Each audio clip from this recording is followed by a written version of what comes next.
Hey there, Sooner football fans. This is Quick Slants here on the OU Insider YouTube channel. Parker Thune alongside Jesse Crittenden. It's another Tuesday.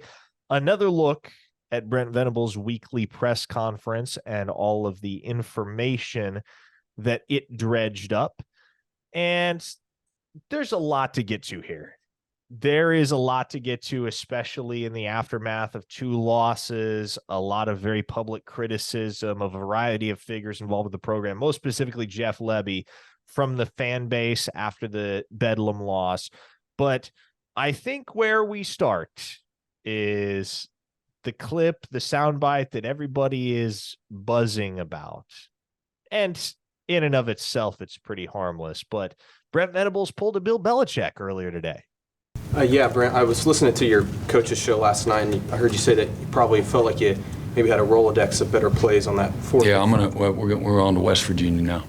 Do you feel like, though, generally that the offensive play calling can improve the last couple of weeks, or is it more of an execution for the offense moving forward? We're on to West Virginia.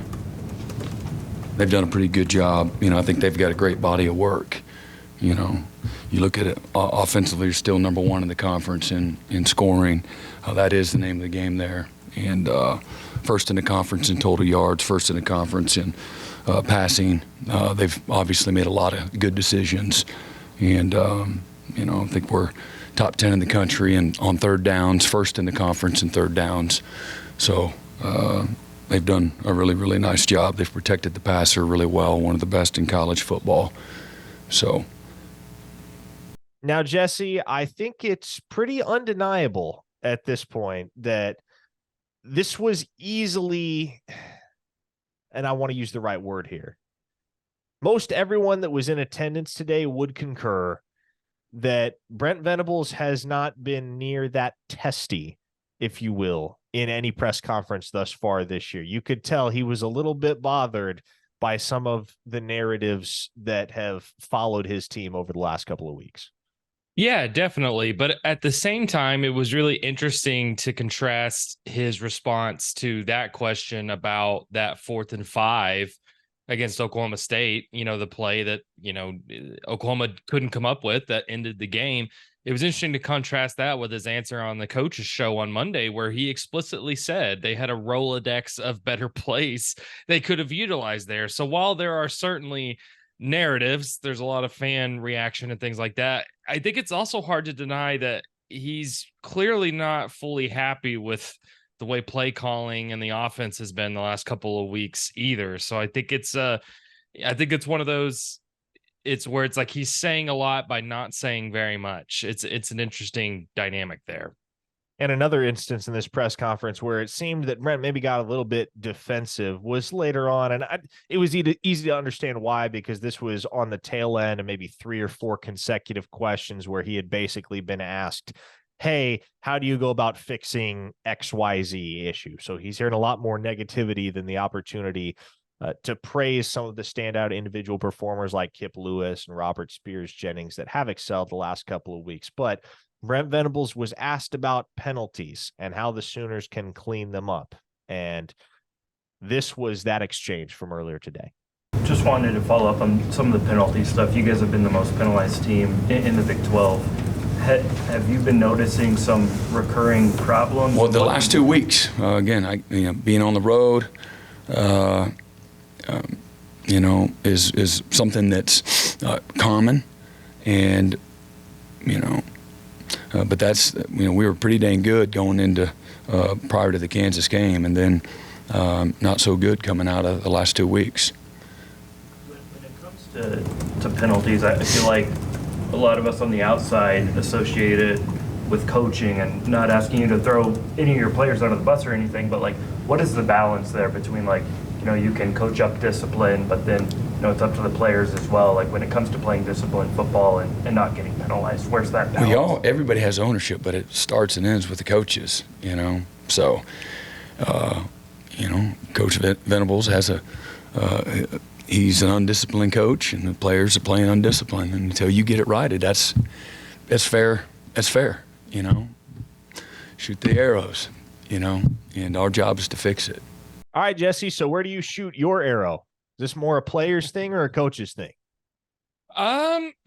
I mean, I think ultimately penalties are usually a player thing more often than not. I mean, look, here's the reality. Oklahoma leads the Big 12 in penalties per game. They lead the Big 12 in penalty yards per game. This is not a new issue. It's been a bigger issue the last 2 weeks than it had been, but it's been a bigger issue. You can't say the coaches haven't had anything to do with it. I mean, there's been two unsportsmanlike conduct penalties on the coaching staff the last 2 weeks. You can argue about the validity of either of those, particularly Brent's. But Brent even mentioned it. There's been 6 false start penalties the last 2 weeks. The receiving corps was responsible for 3 last weekend against Oklahoma State. So I think it is, it's hard to say exactly what's happening, but this goes back to last year too. This team struggled with penalties last year too. So while I think it's the players more than anything, I think coaching goes into that somewhat. It's hard to know exactly what the split is, but it's certainly an issue. And of course there's a conversation about, are they being officiated correctly? What's the Big 12 role in all this? But the reality is there are a lot of penalties that are self-inflicted that Oklahoma's got to fix. And I think the entire conversation, Jesse, is being exacerbated by the fact that so many of those penalties have been objectively very costly situationally the last couple of weeks for Oklahoma. When you think back to the double personal foul that gave Kansas 30 free yards on a fourth quarter drive, you think about the targeting penalty on Reggie Pearson at the goal line that gave the Jayhawks a new set of downs. And then Bedlam, the PI phantom call against Makari Vickers. And then it works the other way too, the no call on Drake Stoops that very obviously, letter of the law should have been pass interference. But I think with how large some of those penalties have loomed in the outcomes of the last 2 games, absent a couple of those fouls, maybe the whole penalties thing is a little more understated at this point, but naturally it's something that folks are upset about, something that they want a department in which they would like to see Oklahoma improve. It is objectively the case, though, that Oklahoma's play on the football field the last couple of weeks has been affected by the absence of a few studs due to injury. And Brent Venables, at the tail end, very last thing he was asked to do at his press conference, he gave the media an injury report on all of the conspicuous injury situations across this roster, from Danny Stutzman to Tawi Walker to Gentry Williams and beyond. Yeah, it's day to day. Met with the trainer just a little bit ago, so we got several guys that are literally day to day. Got Danny practice yesterday. Tawi practice yesterday. Gentry's gonna practice today, and I'm not sure who else. We had several guys with nicks and bumps and bruises this time of the year. That's pretty much the norm, and but we'll see. I don't really have any idea about game day yet. I certainly can't say definitively anybody's going to miss that we weren't already aware of. So, I mean, obviously we won't know for sure until Saturday evening, Jesse, but it would stand to reason that given that they practiced yesterday, Danny Stutzman and Tawi Walker are on track to play.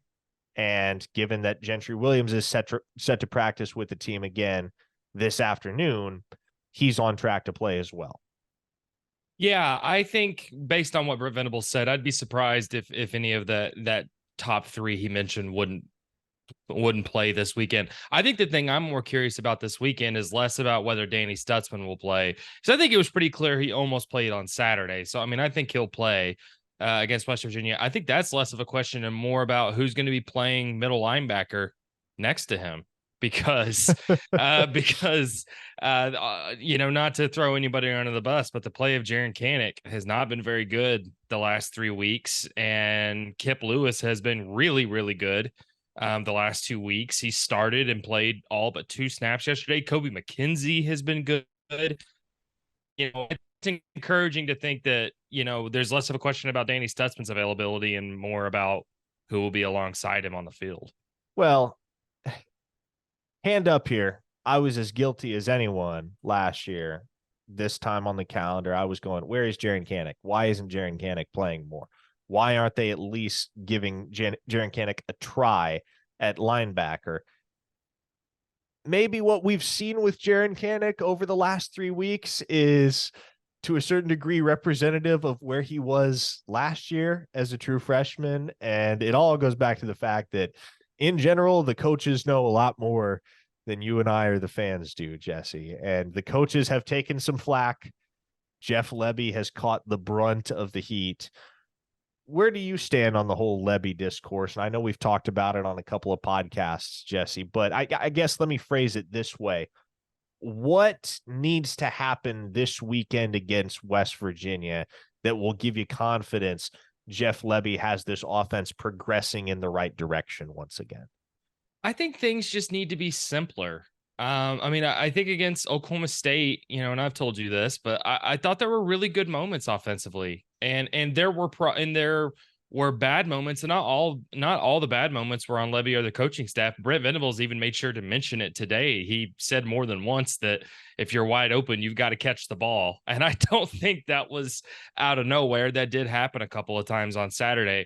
But yeah, I think you want to see things be simpler. I think you want to see the coaching staff not outthink itself. If something's working like the running game was on Saturday, Gavin Sawchuk can't have 4 carries in the second half when he's running so well in the first half. I know Tawi Walker's not fully healthy, but if he's healthy enough to feel comfortable with him playing, then lean on the running game. There needs to be less personnel confusion, whether it's Javonte Barnes getting on the field, or Dalen Smothers getting on the field. There needs to be better cohesion at wide receiver. Why is Jaden Gibson only seeing 1 snap? Why is JJ Hester seeing snaps? Why is Brennan Thompson not seeing the field enough? And then I think all of that is, if it comes to a close game this weekend, which I think it very possibly will. I mean, West Virginia is a Hail Mary away from being 7-2 on the season. This is a good West Virginia team.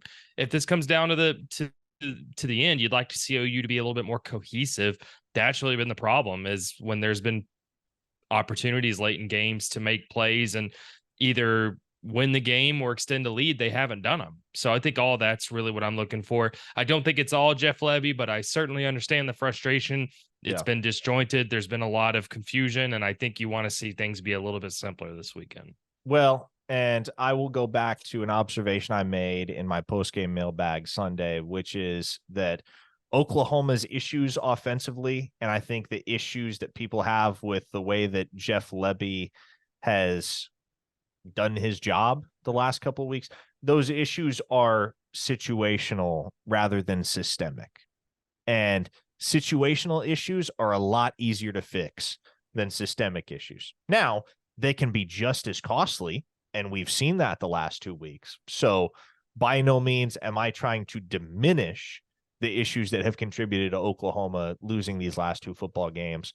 But what I am saying is there's grace to be had for a guy like Lebby, given how easily some of those things are corrected.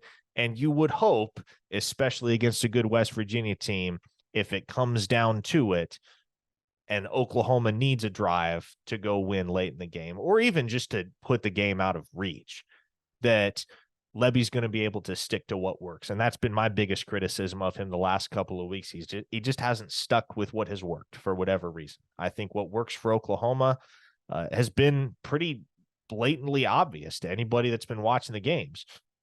Tawi Walker straight ahead in the run game has been effective. Gavin Sawchuk, we really saw him take a quantum leap last week, and I think that'll continue.